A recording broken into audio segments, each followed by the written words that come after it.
దుర్జనుల గురించి చెప్పేటప్పుడు ఒక మాటను చెప్తారు. ఒకసారి ఒకడు ఒక అడవిలో నుంచొనున్నాడట. ఒక పెద్ద అడవి, ఘోరమైనటువంటి అడవి. ఆ అడవిలో పులులు, సింహాలు, రకరకాల ప్రాణులు ఉన్నాయి, క్రూర ప్రాణులు ఉన్నాయి. అటువంటి అడవిలో ఒక్కడే నుంచొని ఉన్నాడట. అప్పుడు అదే మార్గంలో ఒకడు వెళుతూ ఉన్నాడట. వాడికి ఏదో ఆ రోజు అదే మార్గంలో వెళ్ళాల్సి వచ్చింది. వాడు ఆ మార్గంలో వెళుతూ ఉన్నాడట. వెళుతూ ఈ అడవిలో హాయిగా చక్కగా కూర్చున్నాడు. వీడిని చూశాడు. వీడిని చూసి వాడికి ఆశ్చర్యం వేసింది. ఇంత పెద్ద అడవిలో నువ్వు ఒక్కడిని ఒంటరిగా కూర్చొని ఏం చేస్తున్నావు? నీకేం భయం వేయట్లేదా? ఎందుకు ఇక్కడ కూర్చున్నావు నువ్వు అని అడిగాడు. అప్పుడు వాడు చెప్పాడు, ఈ అడవిలో పులులు, సింహాలు అన్నీ ఉన్నాయి కదా, అవి వచ్చి నన్ను చంపాలి అని ఇక్కడ కూర్చున్నాను అన్నా. వాటి చేతిలో చావాలని ఇక్కడ కూర్చున్నాను అన్నాడు.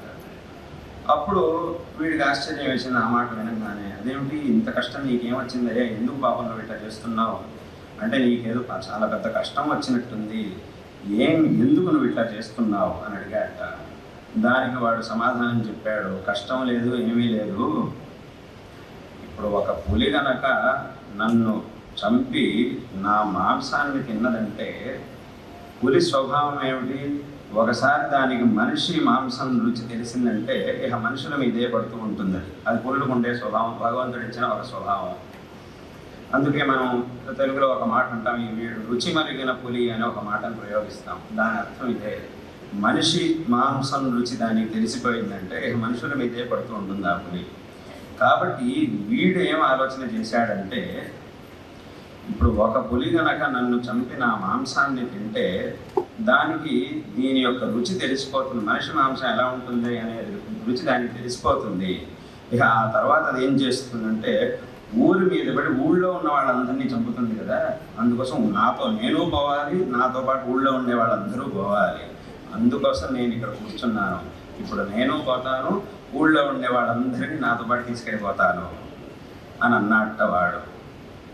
కస్త్వం భద్ర హలేశ్వరోహం ఇహకిం ఘోరేవనే స్థీయతే శార్దూలాదిభిరత్ర హింస్ర పశుభిః ఖాద్యోహమిత్యాశయ కస్మాత్ కష్టమిదం త్వయా వ్యవసితం మద్దేహ మాంసాశినః ప్రత్యుత్పన్న నృమాంస భక్షణ ధియః హే ఘ్నంతు సర్వామితి అని వాడు సమాధానం చెప్పాట.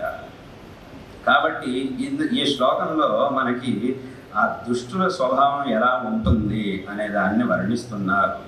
దుష్టులైనటువంటి వాళ్ళు తాము తప్పుడు మార్గంలో ఉంటారు. చివరికి అదే స్వయం నష్ట పరాన్నాశేతి అనే దానికి ఇదే ఉదాహరణ. దాని యొక్క విస్తారమే ఈ శ్లోకం.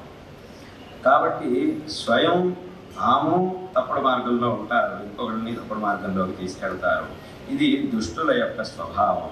కాబట్టే మొట్టమొదటి ఉపదేశం చేశారు, నేయం సజ్జన సంగే చిత్తం అని భగవత్పాదులు వారు చెప్పారు. భర్తృహరి వాంఛా సజ్జన సంగతో అని చెప్పారు. సజ్జన సహవాసం చెయ్యి, తద్వారా నీకెంతో మేలు కలుగుతుంది అని మొట్టమొదటి ఉపదేశాన్ని చేశాడు. కాబట్టి సత్పురుషుల లక్షణం ఏమిటంటే, మొదటి లక్షణం సజ్జన సహవాసంలో ఉండడం. ఇది సత్పురుషుల యొక్క మొదటి లక్షణం.